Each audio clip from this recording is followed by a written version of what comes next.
Well, Colonel, it's very nice to meet you. Oh, you too. Colonel Joe Peters, right? Peterburs. Peterburs. Yeah, Peterburs. Peterburs. Very nice to meet Okay. you. You too. I'm Marc Sasseville. How'd you get into flying? I gotta get all your story. This is Oh, okay. Well, in the 7th of December of 1941, I was at St. Nathan's Seminary in northern Wisconsin studying to be a priest. I wanted to be a Franciscan missionary. And I heard I was just after Mass going to the gym, and I heard the announcement over the speaker system, and it said Pearl Harbor was part. Well, I knew at that time that I would leave. I come from a military family. My father served in the Philippines in the Moro Uprising up through World War One, and then plus he was able to get in at 58 in World War II. But anyway, I had brothers. I had 5 brothers, and they were all going to be serving too. So, wow. And I never saw an airplane except flying over me, Right. And I had no inclination for flying, thinking of it or anything. And at 18, my 18th birthday, I took the competitive exam for the Army Air Corps Aviation Cadet Program. I passed it. Where was this? Where did you have to go? This was Milwaukee. Still in Milwaukee? Wisconsin. Okay. Yeah. You took the exam there. All right. And I passed it, then was sworn in, and then did the regular basic training and some other stuff that they had before we really started. And then the first 3 months was basically academic sort of stuff, aeronautics and Morse code, and things like that. So this is still in Milwaukee? No. I went down to Miami Beach. Stayed at one of our barracks was one of the luxury motels, and we did all our exercises out on the beach. So it was really tough. There were quite a few training bases in Florida, right? Yeah. Wasn't there a big buildup? I had a friend whose father wrote a book about all the training bases that we had started at the beginning of World War II. Yes, right. They're all closed, or they're parts of runways now, but there are quite a few, and absolutely. That was a great place to be to train up, right? So I started my actual flying training. My first flights were in the PT-17, a Stearman, Okay. and at Douglas, Georgia, and I soloed in 6 hours. 6 hours of total flying time? Yeah, training. Okay, With my really great an old guy, about 45 years old. He was my instructor, and he taught me everything I knew. So had he flown in the First World War? No, but he was a civilian pilot. Okay. And he had been flying since he was a kid, crop dusting and stuff like that. And that was the thing back in that day, if I remember right, our training up our aviation, our Army Air Corps, all of that capacity was really led by civilian instructors. Absolutely. Because we didn't have a military cadre then. Absolutely, yeah, and it was good. So we went there, then went to basic to the BT-13 Vultee vibrator. That's what Are you familiar with the 13? No. It was a all metal monoplane, but it did have retractable gears, and but it did have a closed cockpit. Okay. And then from there we went to training flying the T6, the Texan. The Texan. Have you familiar? And that, of course, all along all of these phases, just about everything had about a 50% washout rate. And when you got to advance, you knew, I mean, this is it. You're going to be commissioned, and you're going to be given the pilot's wings, and you better know what you're doing. So it was really tough. What did they wash out for mostly? Do you remember? Oh, it was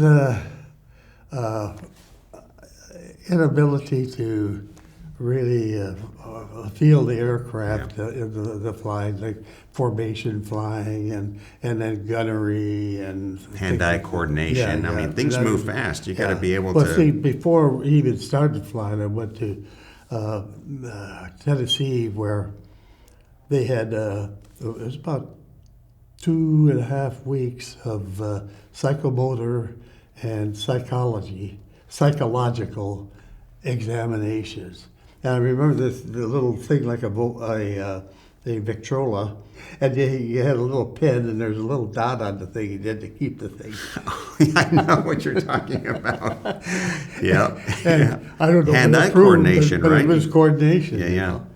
So anyway, and then and there is where you were determined whether you're going to be a bombardier, a navigator, or a pilot. Okay. And in the pilot phase, whether you're going to be a twin engine or a multi-engine or a fighter, a single engine. And so I was selected for single engine training. So this is when now? 1942. 1943. It was early of 1943. Early 43. Yeah. So it took about a year to get through that whole Yeah. pipeline. Yeah. Then I graduated, second lieutenant, fighter pilot, 19 years old. Wow. Wow. What a pipeline. And that's fast, right? Yeah. Wow. But anyway, I've on the 1st of November, I went ahead and boarded the Ile-de-France, which was a converted luxury liner that was converted to a troop ship. Okay. And we could outrun the submarines, so we made a quick trip across. I arrived in Scotland on the 6th.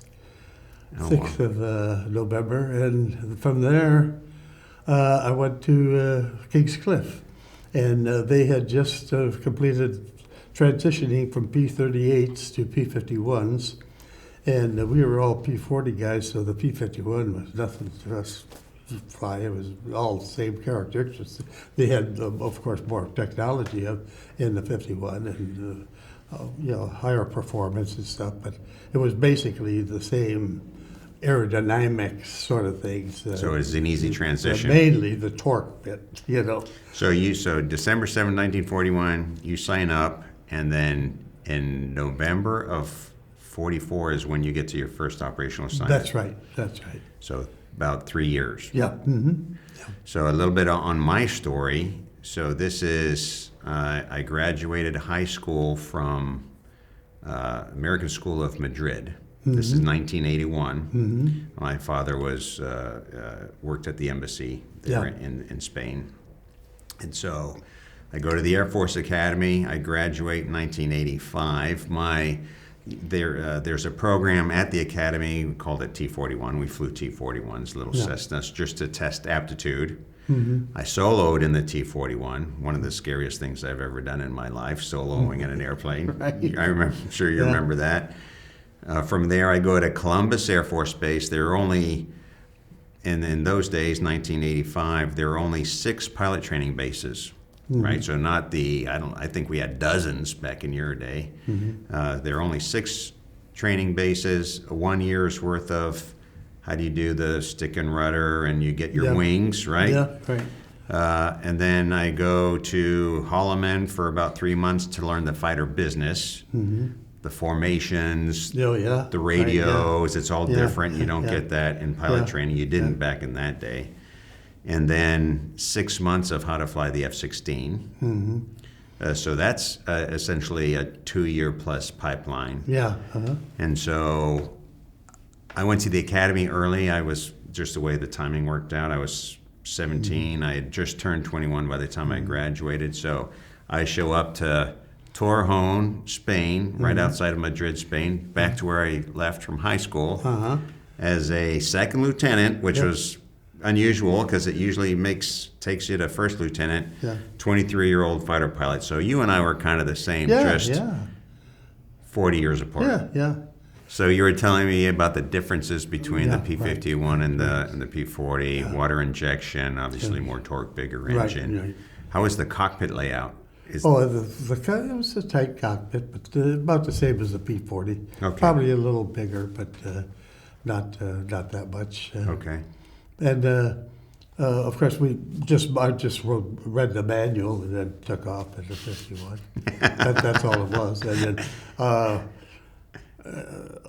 I got about 15 hours in the 51 before flying combat, and mostly that was learning the tactics, escort. Our primary job was escorting, so we had to Escorting learn the how to- bombers? Yeah, with the bombers, the P-17s, and navigation, and then of course a lot of ground school on the capabilities and limitations of the enemy fighters, and where the highest concentration of their fighters were, and then also navigation part of it. Sure. All we had was dead reckoning. That's how we navigated. Dead reckoning. No aids. No radio beacons at No, that point no, yet. no. That came later, I think. Yeah, right. Yeah. So we learned that sort of stuff. And I flew my first mission on the 12th of December. It was a milk run to target up in northern Germany, and just a lot of flak over the target area, but that was it. And my first encounter, though, with the Wait, before we leave that, so describe for me, is this a multi-ship bomber package? Oh, yeah. So yeah. about how many bombers? And that one probably are 300-400 bombers Okay. and a couple of hundred fighters. I can't even imagine, how do you get 300 or 400 bombers off the ground, all lined up? Yeah. Well, with great Without, difficulty. and you did it with radio silence too, right? Yeah, And yeah, then oh, you yeah. have to fall in on that Yeah. massive But package. usually, I'm not fully knowledgeable how they formed up, but I do. They would take off, of course, a couple hours before we would. Yeah. And then they would the groups. Usually, you would have a mass. And each mass consisted of various divisions, and each division had different targets. But the mass Yeah. all rendezvoused and formed right about the coast of France, and that's when we would rendezvous with them to escort it. And then we would escort it to an IP point, Okay. and the bombers would break off to their various targets, and then the fighters that were assigned to those divisions would go along with that. So about how much, so everybody takes off from the different bases in England, they all converge based on timing. Yeah. And probably a little bit of altitude Right, deconfliction. What, mid-20s? Is mid-20,000s? Well, the bombers were usually at 20 to 25,000. Okay. And we would fly a high cover, about 5,000-6,000 feet above the bombers. And then we'd have another which would be intermingled with the bombers. And then we'd have a low cover too to get the guys. And so you'd have your takeoff and you say, I'm going to meet my bomber group over this point at France at this time. You take off to Yeah. meet that. Yeah. You're flying around looking, okay, they're my bombers, right? Yeah. And you'd recognize them because they're so damn big, because they're bombers. Well, the thing right? You yeah. could see their tail Oh, yeah, flash. Yeah. The difficult part, of course, was we would rendezvous in weather.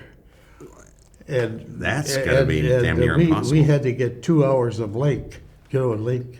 No, explain That's that. a early simulator. It was a little blue box that you set in that had the instruments, and you practice. Oh, the instrument- Link training. simulator. Yes, Yeah, yes. Yeah. We had to get 2 hours of that a month. Just to stay current. Even while we were flying combat. The famous Link simulator. I remember that. My first encounter Yes. was in January, my 12th mission in I think it was the 14th of January of 45. 45, yeah. And there were over 2,000 B-17s being escorted by 950 fighters. Wow. Was that one And of the biggest packages so far? That was one of the big packages. Okay. We were when Doolittle came over, I guess, and he said this crap about losing all the bombers and the fighters having to stay with the bombers to protect them was not doing the job. I mean, we were losing. I mean, 100 bombers would go out, and they'd lose half the force. Tremendous attrition rates. Yeah. So he was telling the fighter pilots to get it together. Oh yeah, yeah. It was, the bravery of those crews. They were the bravest of the brave. Yeah. Yeah. I can't imagine what getting into an airplane, knowing Loving that. guys, and I've got accounts from friends that were in the bombers, and your buddy's arm blowing off, head blowing off, carnage in the thing. And if you ever been inside of a P-17, it is very, very tight. Very tight. Yeah. Yeah. And they're with all these. I mean, they had no pressurization or anything, so they're wearing these heavy flying suits. And, Cold. Yeah, cold. Yeah. So it was but anyway, on this particular mission, there were about 5 different targets, about 5 different groups in this main force. Okay. And just before we hit the IP where they had break off, we got hit by a couple hundred FW-190s and a couple of hundred 109s. 190s. And their tactics was the 109s would come through and hit the bombers and run, and hoping to draw the fighters away. And then the 190s would come in and chew up the bombers. Well, it was just, and this was my first real combat, and it was pandemonium. It was wings falling, engines falling, parachutes, the sky full of parachutes. Wow. And I was more concerned about hitting debris than I was of fires. But then I came across a FW-190 coming this way, and I was over here, and I rolled over, and we did play chicken. And we're doing about 900 closing speed. Closing, yeah. We're both doing about 450. I get some hits on his right wing, and then I pass on about 50 feet under him, and my wing, the commander was on the guy's tail, but he couldn't fire because he would have hit me. Right, you were in the way. So I had to, as soon as I passed under, he zapped him. Then he got him. Yeah, we got 19 and a half enemy aircraft that day. Our group did. Your group did? Yeah. Wow. Did you lose any? No, none of our pilots, but the bombers, severe losses there. And so that was the environment that we were in. Let me ask you a quick question. Did I suppose I should know this. We had fighter bases and bomber bases. Yes. They weren't integrated, were they? No. There was no base that had both at the same location. Not that I know of. I don't think there Would that have made a difference, do you think? Was there enough collaboration? Oh, I think there was enough collaboration, but the thing is, the cultures are different. Right. A fighter pilot culture is different than, Right. A bomber pilot, he's a manager, he has 11 people, and, a fighter pilot, you're pretty much on your own. Right. Right, So more independent, more maneuverable, more nimble, because the airplane will maneuver, right? Yeah. So let's talk about the business end of the P-51. What did you have? What kind of Well, in armament? World War II, our group only carried the large paper drop tanks. Yeah. I think they were 210 gallons, and then we just had the 50s. 50 6 cals. 50s, 3 in each wing. Yeah. So And how many rounds? How many in the drums? I don't know. I left that. I left that up How many to the armorer. How many seconds of trigger time does that give Well, you? I would. We would do about 2 to 3 second triggers, and then but number one, you had to worry about burning the gun out. Right. And then you'd conserve it. Unless you had a real target, you didn't just go popping it off. So could you select which barrels? No. It's one all or trigger, nothing. 6 guns. Always. Yeah, always. Yeah. Interesting. Yeah. Interesting. Yeah. So then the F-16, we carry the external tanks, right? Yeah. 3 of them. You had 2 on each wing and then 1 on the center line, but any combination. Yeah. As long as it's symmetrical, obviously. And then by then we've got bombs, and we've only got 1 cannon. Well, 1 gun, 6 barrels, Gatling, the Gatling. and 510 rounds, 20 millimeter though, 510 rounds, 6,000 per minute. So that's 5 five potatoes, right? Yeah, And so that's right. what we train is, Yeah. okay, you only got 5 seconds, you better make it count, Yeah, right? right, So make yeah. sure if you're Yeah. in position, if you're either strafing the ground or you lined up behind Right, somebody. Yeah. Your bullets aren't going to last forever. Make it good. Yeah. But of course, we had missiles too by then. You Oh, guys didn't yeah, have yeah. have the opportunity for missiles. Yeah. So how many combat missions total did you fly? 49. 49. Yeah. And a lot of them memorable. We did, I was called the strafing kid. That's my nickname. Is that And I loved it. And locomotives and, rolling transport. Oh yeah. And what they'll do is once they change the tactics, Doolittle said, we're going to kill the Luftwaffe. That's how we're going to win this war. Get air supremacy. And so the restriction about staying with the bombers was lifted. And then we concentrated on fighter sweeps against air bases. Okay. And then the Germans got wide, and they really, an air base, our adage was one pass and haul ass. Yeah. Because they were so heavily defended. We would escort the bombers to the target, and if there was no aerial activity, enemy activity, then one squadron was cut loose to hit targets of opportunity. Backup targets, essentially, right? Yeah, So yeah. you'd leave, you'd take off with, okay, here's my... No. No? No. No, you went down and you hit what you wanted to. Really? Yeah. Oh, my goodness. Yeah. Did you at least have a category? Somebody give you some guidance? Hey, when you guys... No. You do whatever you want. Yeah. Wow. Yeah, it was pretty loose. Yeah. My only combat time was in OIF in 2003. But I served at Torrejon, as I mentioned, in the European theater, and I spent some time in the Pacific. I know you did too. We'll come to that in a second. Okay. But all of our training, there was nothing that's that loose. It's like, okay, here's your primary target. If you don't get there for weather or something else happens, they call them dump targets, right? Yeah. Just so you would get rid of the bombs. You don't have to carry all that home. But it was all very scripted by then, and we would know what we're going after, whether it's troops out in barracks or POL facilities or. Yeah, well, we did have specific targets in other missions. We called them fighter sweeps. Yeah. And then we were briefed on the target, and mostly it was destroying aircraft on the ground. And you find an aircraft and go after it. Yeah. No, it was it was a great adventure for me. I was 19 years old and turned 20, and I didn't have any fear. I mean, I knew I had the wonderful training, and I knew I was a damn good pilot, and I just keep your eye on the target. So, not 10 years later, you find yourself in Korea. Yeah. So tell us about Korea. How Well, Korea, the 51 was the best aircraft in the sky. ever? Than World War II.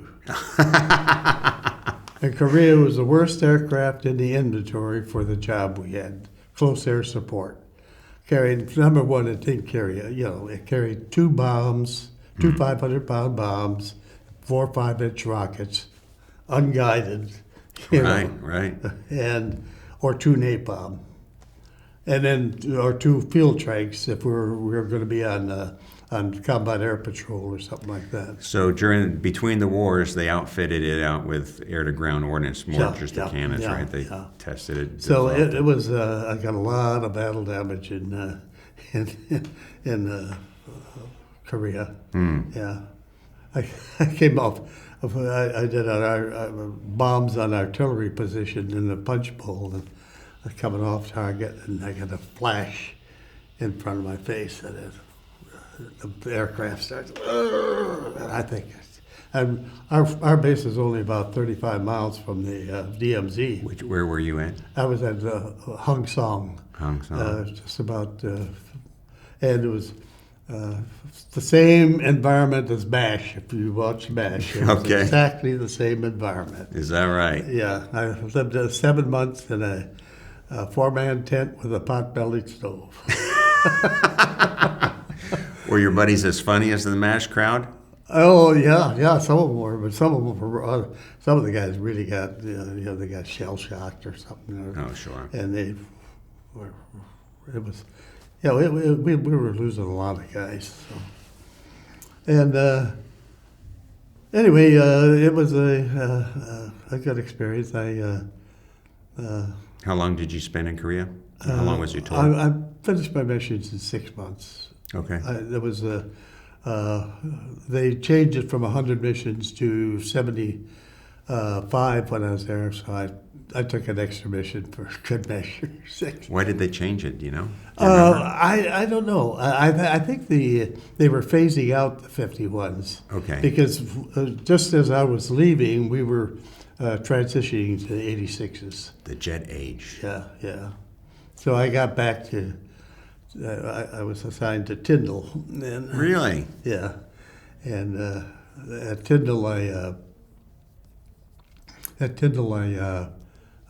was an operations officer for the F-51H model, which was the best of them all. It never saw combat, but it was about 800 pounds lighter, and it had some technical improvements. But the main improvement for me was they had an attachment for a G suit, and I could build as many G's as I wanted. so Interesting. yeah. So you said F-51. So the F-51 is what you flew in Korea. Yeah. But which model? The D. The D. It's exactly the same. They went from P, pursuit, to F, fighter. That's the only change. There's nothing else, Nothing hardware, else, no difference software. in the aircraft. How is the software? I'm joking.